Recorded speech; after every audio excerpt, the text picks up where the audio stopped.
Hello everybody, I'm back, and today I wanted to talk about potentially the worst case scenario for a diagnosis. I think so, because a while ago, I think 2 videos back, I talked about different types of sensitivities, and that I noticed that a lot of attention in the community about neurodivergency goes to hypersensitivities, and that I tend to have more hyposensitive senses, and that's why for the longest time I thought, well, I probably aren't on the spectrum because I don't have like issues with labels in my clothes and stuff like that. And then later I found out that hyposensitivities is also one of the signs. I was like, okay, so I guess I fit into that group because that makes a lot more sense to me. So I was thinking how that would make a diagnosis so much more difficult to get, because I already have like a couple of things against me. First of all, I'm a woman, and as we have learned from other people's experiences, a lot of psychologists tend to diagnose people based on the male behaviors or things that they see in male people who are on the spectrum, so to speak. So you already need somebody who is aware of the female side of things to know what to look for. I suspect that I have AuDHD, which is a combination of ADHD and autism, and both of them kind of mask each other, like not completely, but it shows a different pattern. So that would also make it more difficult for them to say that I was either one or the other, or perhaps both or neither. And then I have my hyposensitivity. So let's say we have a psychologist who is aware of how, say, autism shows in women, and they have some idea of how people who have one autism tend to also have ADHD, or the other way around, so they may also be looking for that. But then their checklist goes into, like, how do you handle spicy foods, and how do you like your clothes, or what about loud sounds and things like that, like how do you handle them? And I would only really check a few of those boxes because I'm hyposensitive to a lot of different things. Like, I have no issues with sharp foods. As a matter of fact, when I still ate a lot of candy, which I've stopped doing because I'm trying to lose some weight, the sharpest candy, the most sour, the hottest, whatever it is, was actually kind of disappointing for me because I wanted it to be more. And I would eat like extra. Like, I had these whole packs of those Fireball Jawbreakers ones that are supposed to be really spicy, and I would just eat them like regular candy, basically, like just chew them up one after the other because it wasn't really that hot. I wanted it to be hotter. So imagine showing up at the psychologist's office, and they're asking you all these questions, and you have to basically tell them, like, listen, I know I don't check these boxes that you have, but I really feel like there's something going on. And they're like, no, I mean, I'm a trained professional, I know what's going on, and I know what to look for, and I don't see all the different markers that I would expect to see.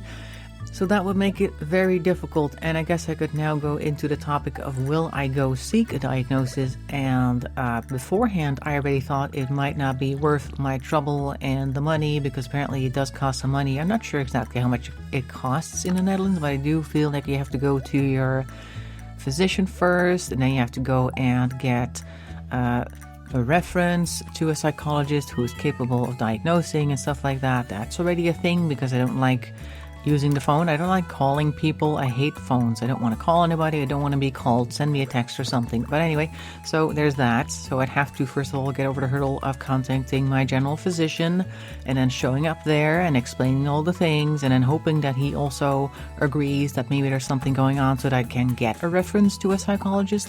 Then you go to the psychologist's office, and then you get this. And then people say, like, well, you should just try a different psychologist. But then it kind of turns into diagnosis shopping. I think if I were to go, like, I'll explain the diagnosis shopping in a moment, but if I were to go and go through all that, go to the psychologist, and at the end the psychologist says I have to conclude that I don't see anything going on with you, then I'd be like, okay, then there's a whole imposter syndrome thing going on as well, which is like constant anyway. But like, also now an actual professional has said, I don't think you've got it, basically. So that would put me back to square one. And then the diagnosis shopping thing, if you go to another psychologist, try them, and if they don't say that you don't have it, or they say that you don't have it, or they think that you don't have it, you go to another one, then is it really gonna be worth it when you do find a psychologist who does say, oh yeah, I think you got it? Because then one out of however many says that you got it, they can sign a piece of paper and then it's like, okay, look, see, I have it. But the others, they'll still keep like nagging in the back of your head, like the consultations that you have with them and their reasoning for saying that you don't have it. I'm pretty sure it's not going to let you go. And then every time that you tell somebody, just a random person, like maybe somebody who you work with or maybe somebody in your family, like, hey, I've been diagnosed as X, Y, or Z, and they go, oh, well, you don't look like my nephew, then the people that said that they didn't see that in you, like the professionals that said that they didn't see that in you, are going to come back into your head.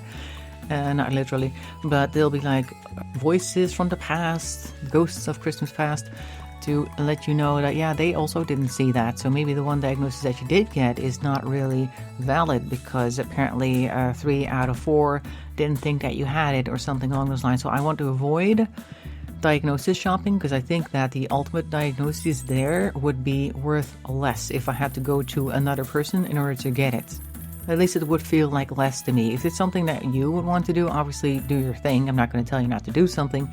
I'm just saying that for me, it would be like worth less, the diagnosis ultimately. Like it wouldn't be as strong. Like if I went to a psychologist and within the first 5 minutes he goes, oh yeah, you can stop talking now, it's very clear that you're on the spectrum because of this and this and this and this, and here's a list of all the symptoms that I see in you and stuff like that, then you're like, okay, yeah, this is a convincing diagnosis, so to speak. Like even the professionals are in agreement, like right away, yeah, don't worry about it, this is what's going on, like you're right to think that you have it because I see this whole list in you and here's your paper, etc.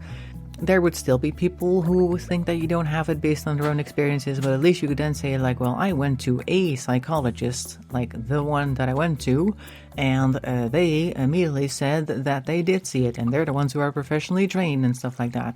On the other hand, you could also argue that maybe that person that you went to first was the one that you could have gone to as the fourth person in the other scenario, and therefore the other three would still say that they think you don't have it. I don't know. Either way, diagnoses, like I said a couple times already, it's maybe only really of import to you.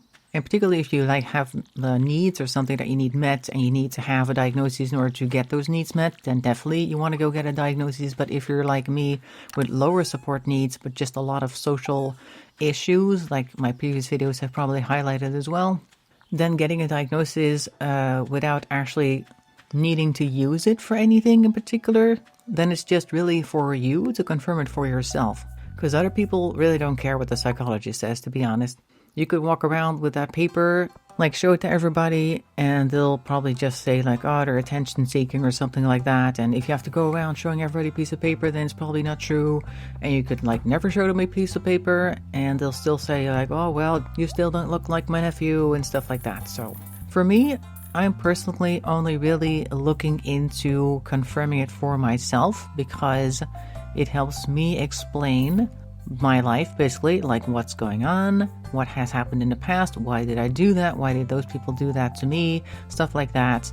And like I said, I'm low support needs, so I don't really need it to sign up for anything in order to get anything, although I did once consider it when I saw that there was a special like dating site. Like dating wise, there's nothing going on because me on the regular dating market, it's a disaster. I can't really find anybody who gets me or is interested or that I'm interested in them as well. But that website with the autism dating thing, like, okay, at least the people on there already know what it's like, probably have a similar experience to me. So that would kind of like even the playing field in that respect. So I could at least have that connection or at least that understanding, and then we can go through the regular dating thing of trying to figure out who is interesting and who might be interested in you and going on dates with them, etc. So that would have been interesting. That would have been a reason for me to go get it. But like I said at the start of the video, I already have a couple of things that are against me getting a diagnosis unless I get a very specifically trained psychologist who knows all about these things and then therefore is able to see the picture for what it is, all the pieces in it, and then say, okay, I think that you have such and such based on these criteria, like that. If not, then it's basically a waste of time as far as I'm concerned. I might give it a try at some point just to see what it's like and if they really do recognize it or not. But personally, I wouldn't attach a whole lot of meaning to it. So that was probably a little bit of a ramble, but then again, that's most of my videos. I hope you enjoyed it anyway, or that you had some thoughts about that. Let me know in the comment section below. In any case, thanks for watching. Hope to see you in another video, and bye bye for now.